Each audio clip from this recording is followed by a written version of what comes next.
What's going on, everybody? My name is Tyron Tyson, best known on the streets as the Urban Nurse. And today I'm here at the Johns Hopkins School of Nursing, in which I'll be talking and hosting a lecture series about diversity, equity, and inclusion within nursing, and pretty much just sharing my experiences and my trials that I've gone through as a black male nurse within the nursing profession. So come follow me.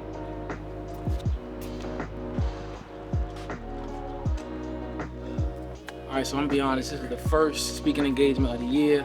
I'm super nervous, but I'm just glad I got the platform to be able to share my story so that it can be heard and people can really know my experience and hopefully really feel like it's gonna touch somebody and get more people like myself within the professional nursing.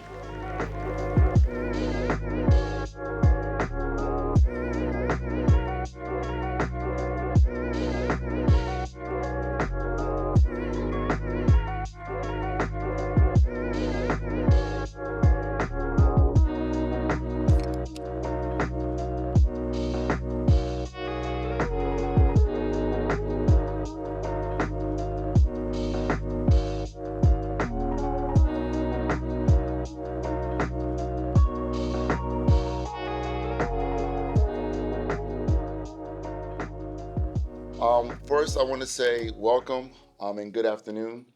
My name is Jermaine Monk. I'm the Associate Dean of Diversity, Equity, and Inclusion and Belonging. Again, say that I'm very honored to be able to present Mr. Tyson. And if you would join me just in welcoming here to Johns Hopkins.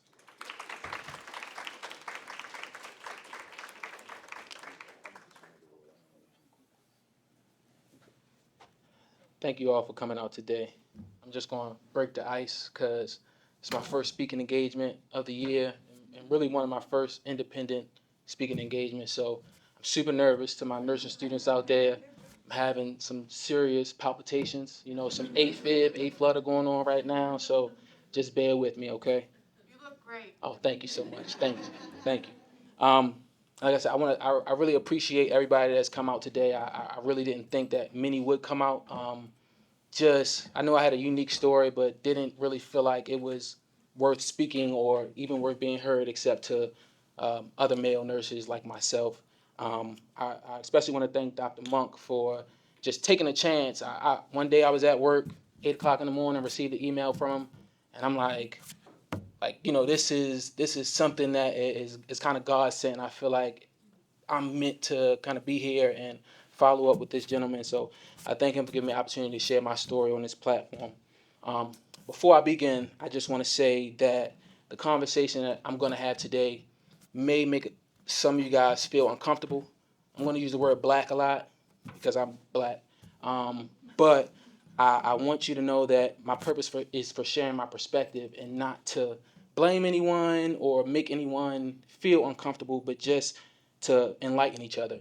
Um, I ask that you all listen to understand.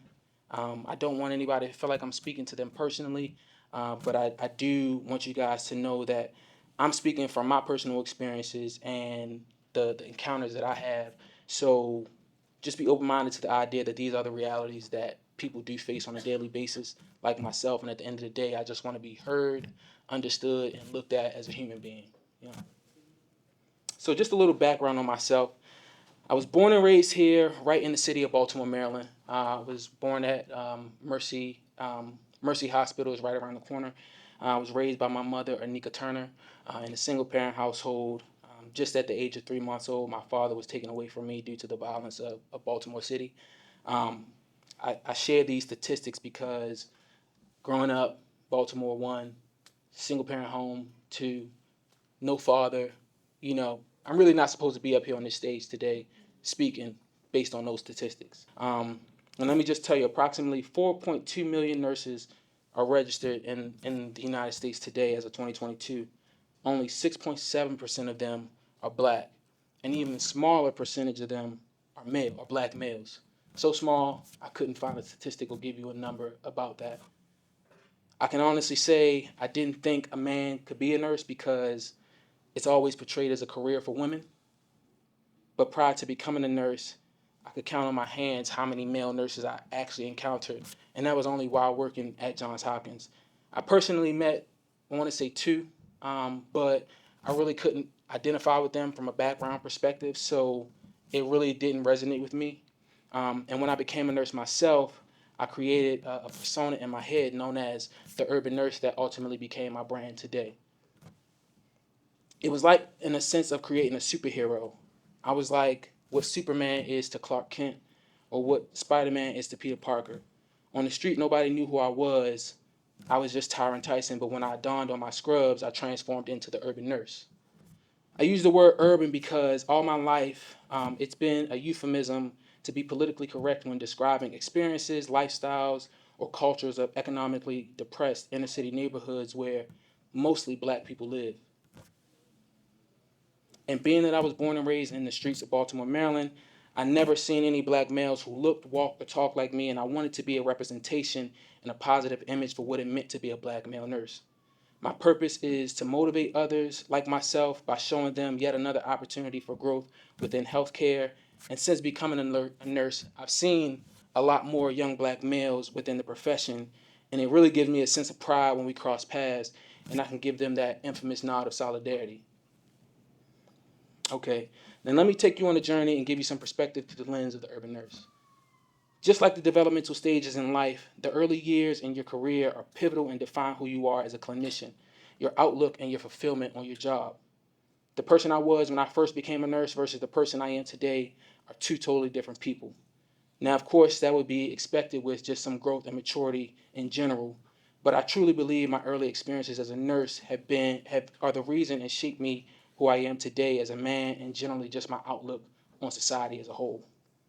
As a new grad, I was excited at the idea of being a nurse, saving lives, every day being a new opportunity to learn.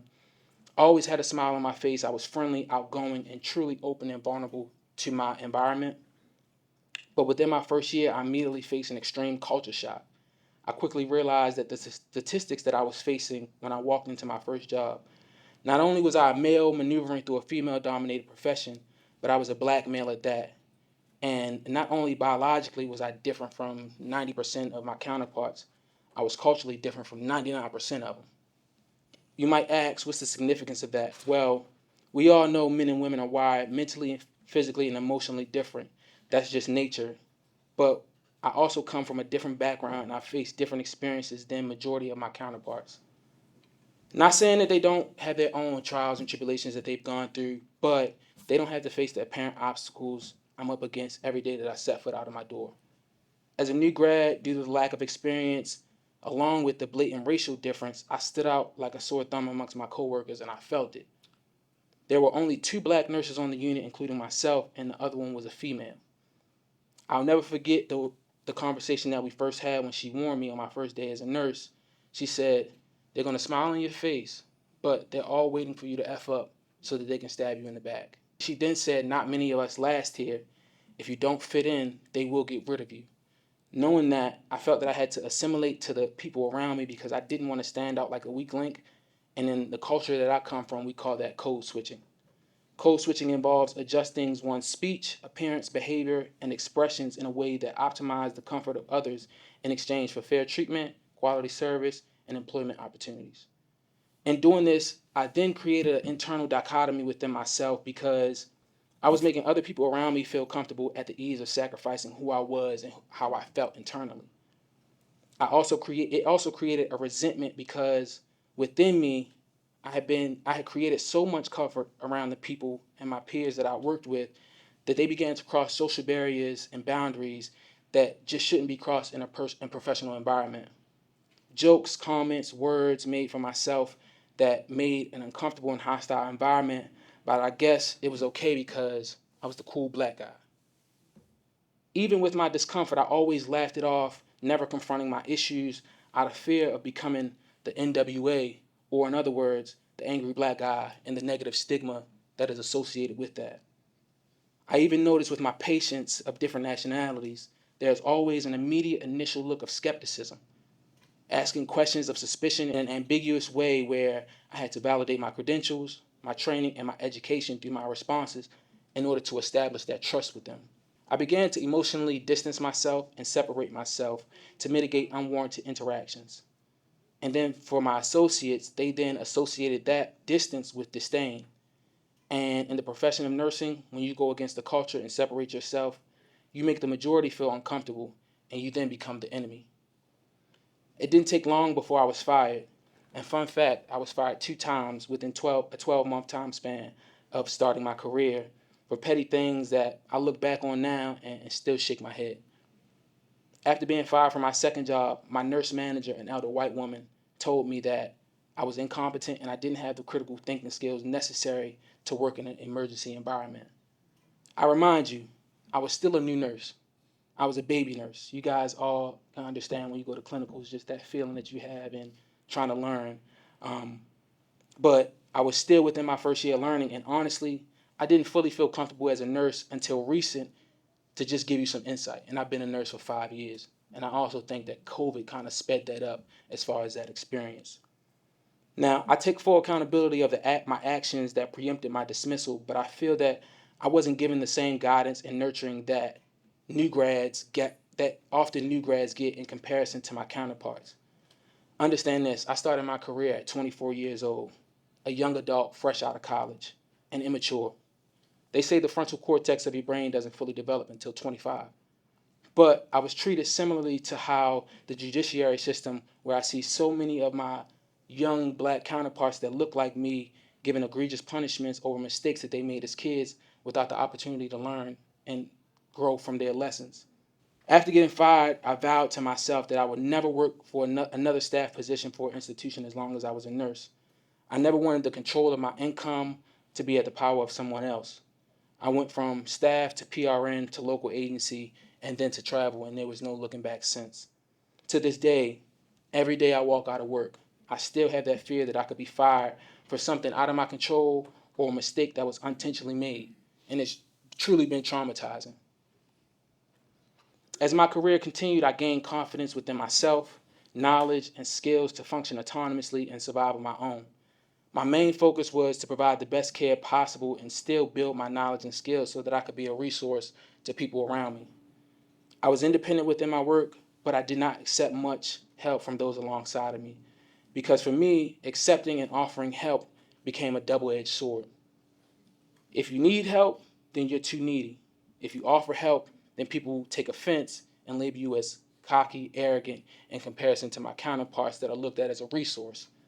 It felt as if my knowledge and my skill wasn't sufficient for them, and they always had to verify or validate the information that I gave them to see if it was accurate.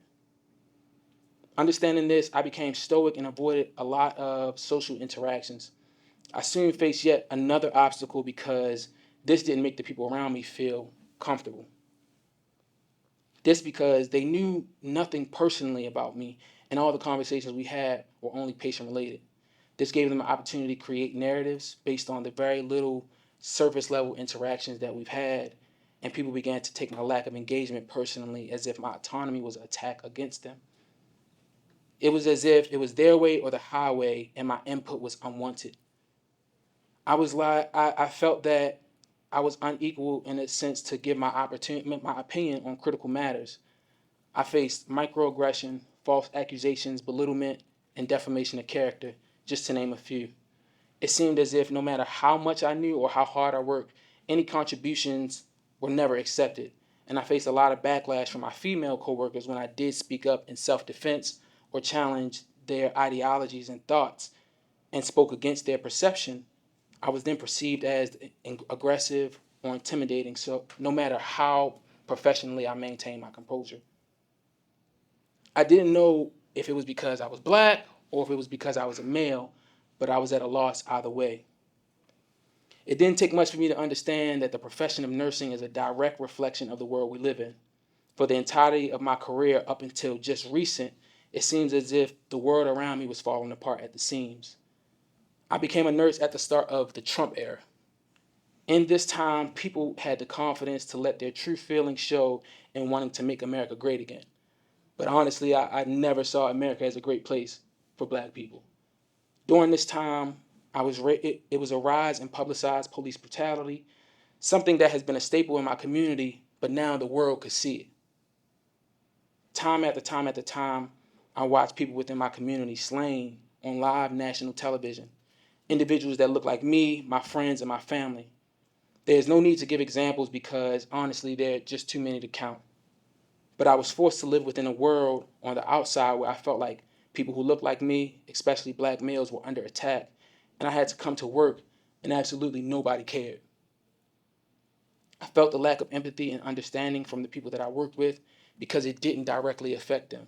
Conversations going on around me about, for example, the riots that happened in Baltimore City, or whatever narrative that is then painted out on television about a person who is killed, and it's not like they're a human being, they then become a criminal, and I get to hear those opinions around me, and it really affected me.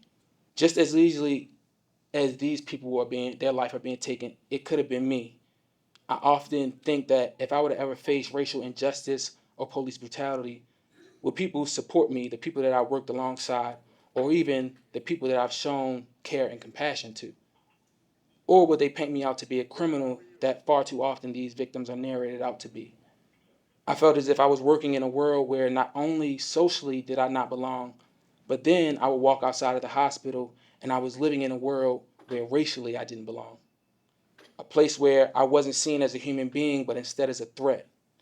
These feelings were unnoticed because I still had to come into work and put on a mask and care for others while I was broken in the inside.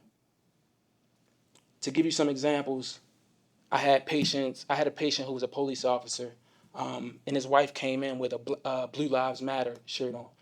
On the inside, when I looked at them, I thought, if we were in a different situation right now, if I was out on the street, would you still look at me the same way you're looking at me now because I'm taking care of you and I'm helping you? Baltimore is fortunate to have two world-renowned institutions in the dead center of the city. We have the beautiful Johns Hopkins Hospital and the University of Maryland right down the street from each other.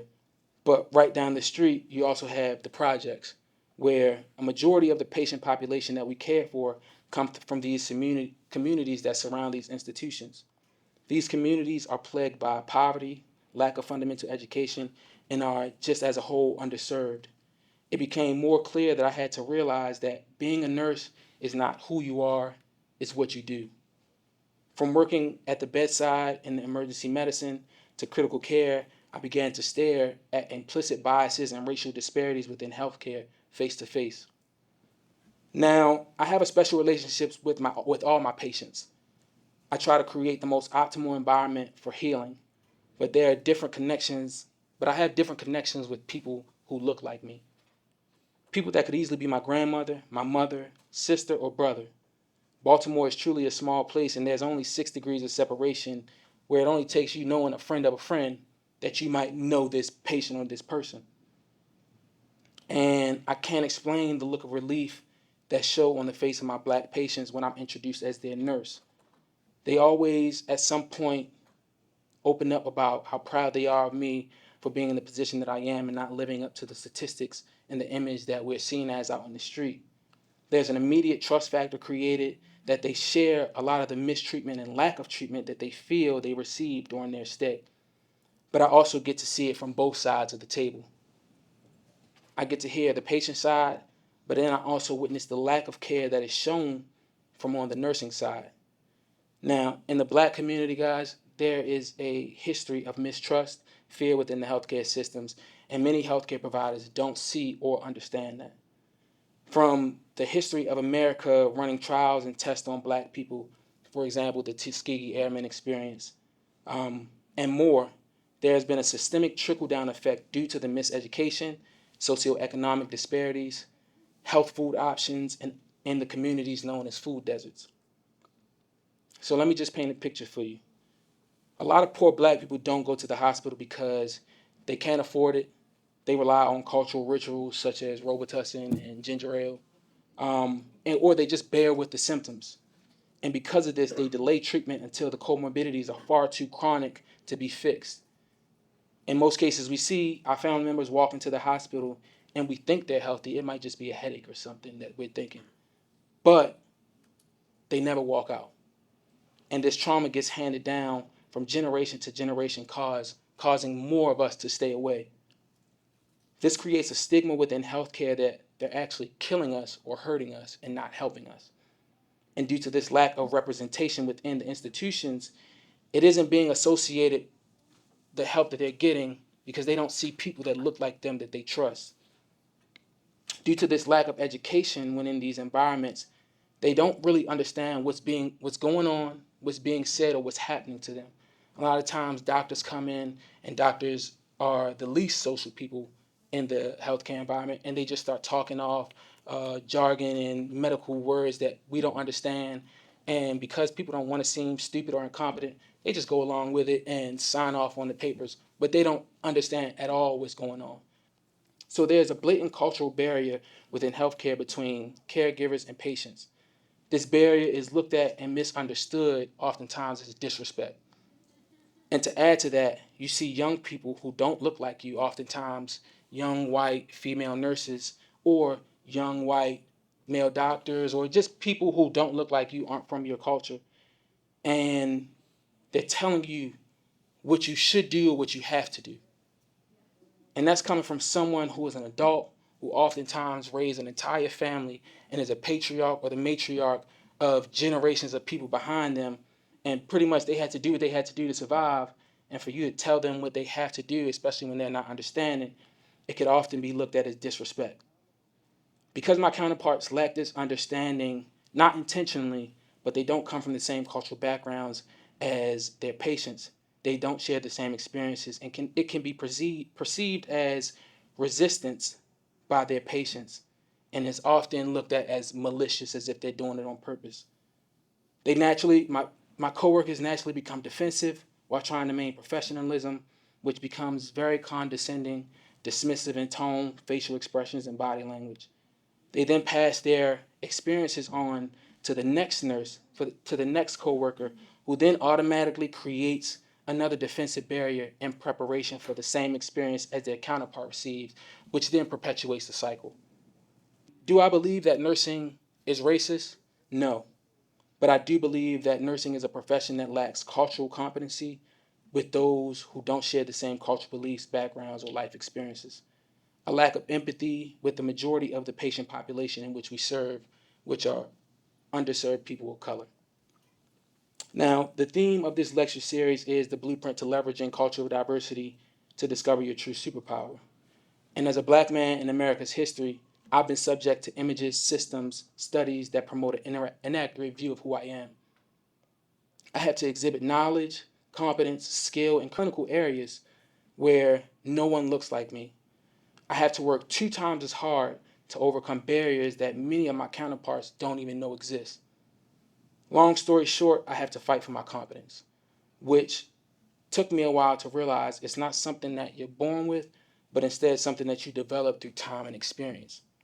Through my 5 years of nursing experience, I've got experience in emergency medicine, critical care, ICU, critical care transport, PACU, and vascular access.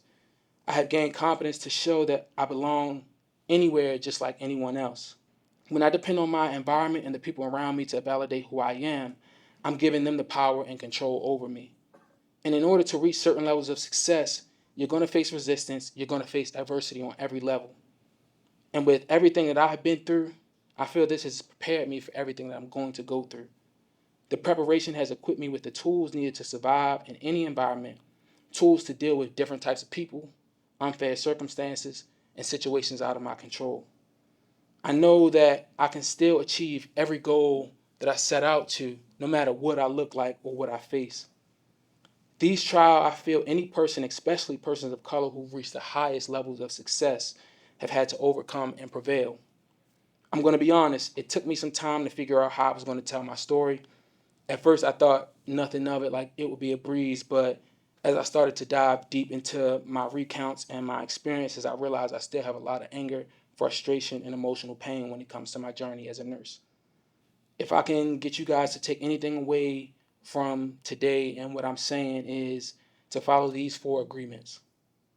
Be impeccable with your words. The words that you speak are more powerful than you may realize. They are the foundation of concepts and beliefs. Be extremely conservative and intentful when using them with others. 2, don't take anything personally. The words and actions of other people are the products of their own realities. Understanding this will diffuse the power that the words and the actions of others have and how it will impact you. 3, don't make any assumptions. Your assumptions are an illusion of your reality and not the world around you. Be direct and communicate your thoughts and feelings as clearly as possible to alleviate any misunderstanding or potential conflict. And 4, always do your best. Under any circumstance, this leaves no room for regret and ingrains the first 3 agreements to become habits. I thank you all for listening to me today, and I want to open the floor up for any questions.